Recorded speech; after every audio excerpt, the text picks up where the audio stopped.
Hello students, আজকের এই ভিডিওতে আমরা অষ্টম শ্রেণী ইতিহাস প্রথম অধ্যায় নিয়ে আলোচনা করব। যদিও এই অধ্যায় থেকে প্রশ্ন করার অনুমতি পর্ষদ প্রদান করেনি, তথাপি আমরা দেখেছি শিক্ষকেরা এই অধ্যায় থেকে প্রশ্ন করে থাকে। অতএব আমরা কোনো রকম রিস্ক না নিয়ে কয়েকটি প্রশ্ন এখান থেকে করে নেব। আর এই ভিডিওটা তোমরা দেখে নিলে এর বাইরে তোমাদের কিছু পড়তে হবে না। তো শুরু করা যাক আজকের ভিডিও। প্রথম প্রশ্ন বলেছি যে ইতিহাস শব্দের উৎপত্তি কি। যেহেতু আমরা ইতিহাস পড়ছি, তাই ইতিহাস শব্দটির উৎপত্তি আমাদের জেনে রাখা দরকার। তো ইতিহাস শব্দটি ইতি, হ ও আস এই তিনটি শব্দ মিলে তৈরি। ইতি এটি একটি অব্যয়, হ এটি একটি নিশ্চিতার্থক অব্যয় এবং আস ধাতু সংস্কৃত অস ধাতু থেকে নিষ্পন্ন, যার অর্থ বিদ্যমান থাকা। অতএব এই তিনটি শব্দের মিলিত অর্থ হলো যা পূর্বে নিশ্চিত রূপে বিদ্যমান ছিল, তাই হচ্ছে ইতিহাস। পরের প্রশ্ন, ইতিহাসের জনক কাকে বলা হয়? ইতিহাসের জনক গ্রিক দার্শনিক হেরোডোটাসকে বলা হয়। পরের প্রশ্ন, ভারতের ইতিহাসকে কয়টি ভাগে ভাগ করা হয়? ভারতের ইতিহাসকে তিনটি ভাগে ভাগ করা হয়, যথা প্রাচীন যুগের ইতিহাস, মধ্যযুগের ইতিহাস ও আধুনিক যুগের ইতিহাস। পরের প্রশ্ন, আধুনিক শব্দটি কোথা থেকে এসেছে? আধুনিক শব্দটি সংস্কৃত অধুনা শব্দ থেকে এসেছে, যার অর্থ বর্তমান কাল। পরের প্রশ্ন, রাজাবলী নামক ইতিহাস বইটি কে রচনা করেন? রাজাবলী নামক ইতিহাস বইটি রচনা করেন মৃত্যুঞ্জয় বিদ্যালঙ্কার 1808। পরের প্রশ্ন, রাজাবলী গ্রন্থে কোন সময় থেকে কাল গণনা শুরু করা হয়?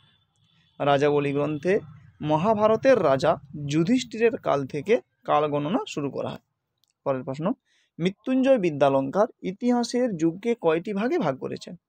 মৃত্যুঞ্জয় বিদ্যালঙ্কার ইতিহাসের যুগকে দুটি ভাগে ভাগ করেছেন, এক যুধিষ্ঠিরের কাল, দুই কলিযুগ।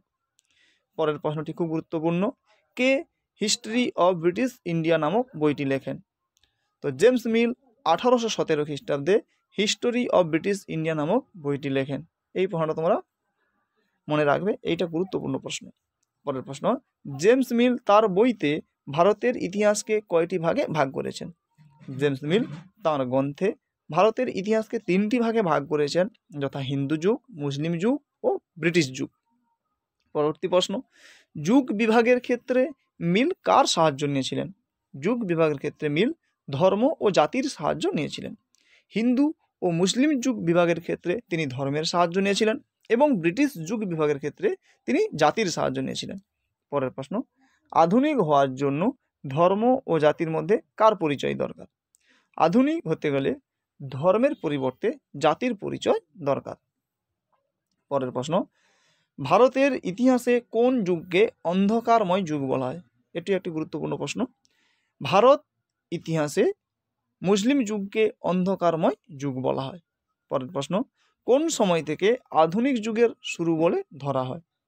1757 খ্রিস্টাব্দের পলাশির যুদ্ধের সময় থেকে ভারতের আজ বর্তমান কাল পর্যন্ত সময়কে আধুনিক যুগ বলে ধরা হয়। অর্থাৎ 1757 খ্রিস্টাব্দের পলাশির যুদ্ধ থেকে বর্তমান কাল পর্যন্তকে বর্তমান যুগ ধরা হয় বা আধুনিক যুগ ধরা হয়। পরের প্রশ্ন, কত খ্রিস্টাব্দে ঔরঙ্গজেবের মৃত্যু হয়? 1707 খ্রিস্টাব্দে ঔরঙ্গজেবের মৃত্যু হয়। পরের প্রশ্ন, ইলতুৎমিশের মৃত্যুর পর দিল্লির সিংহাসনে কে বসেন? ইলতুৎমিশের মৃত্যুর পর দিল্লির সিংহাসনে বসেন তার কন্যা রাজিয়া। পরের প্রশ্ন, যুগ শব্দের অর্থ কী? যুগ বলতে একটি বড় সময়কে বোঝায়। পরের প্রশ্ন, অ্যালান অক্টোভিয়ান হিউমের জীবনী কে লেখেন? অ্যালান অক্টোভিয়ান হিউমের জীবনী লেখেন উইলিয়াম ওয়েডার বার্ন। পরের প্রশ্ন, আধুনিক পর্বের ইতিহাস জানার অন্যতম উপাদান কি? আধুনিক পর্বের ইতিহাস জানার অন্যতম উপাদান ফটোগ্রাফ বা ক্যামেরায় তোলা ছবি। পরের প্রশ্ন, সাম্রাজ্যবাদ বলতে কি বোঝো? যে প্রক্রিয়ায় একটি শক্তিমান দেশ অপর একটি দুর্বল দেশের উপর প্রভুত্ব করে এবং তাকে নিজের দখলে আনে। শক্তিশালী দেশ দুর্বল দেশের জনগণ ও সম্পদ সব কিছুই নিজেদের স্বার্থে ব্যবহার করে, সেই প্রক্রিয়াকে সাম্রাজ্যবাদ বলে।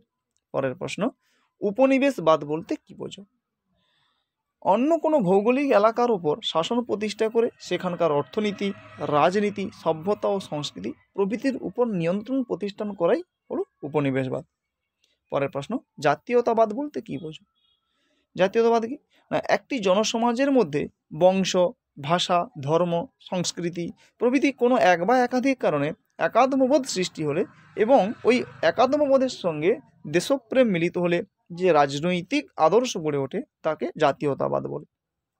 পরের প্রশ্ন, আধুনিক ইতিহাসের উপাদানগুলি কী কী? তো আধুনিক ইতিহাস লেখার নানা উপাদানগুলি হলো পুরনো কাগজপত্র, বিভিন্ন বই, ছবি, ডায়েরি, মানুষের ব্যবহার্য বিভিন্ন জিনিসপত্র প্রভৃতি। পরের প্রশ্ন, হিস্ট্রি অফ ব্রিটিশ ইন্ডিয়া কে কবে লিখেছিলেন? বইটি লেখার উদ্দেশ্য কী ছিল?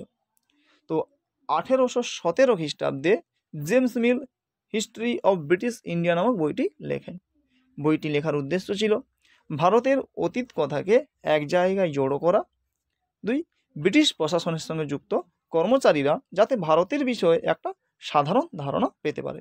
তো এই উদ্দেশ্যে জেমস মিল 1817 খ্রিস্টাব্দে হিস্ট্রি অফ ব্রিটিশ ইন্ডিয়া নামক বইটি রচনা করেন। তো এই হচ্ছে আজকের ভিডিও। পরবর্তী ভিডিওতে আমরা দ্বিতীয় অধ্যায় নিয়ে আলোচনা করব।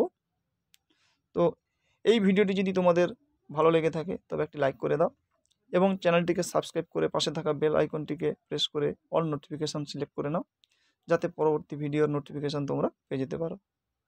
তো এই ভিডিওতে এই পর্যন্ত, ধন্যবাদ।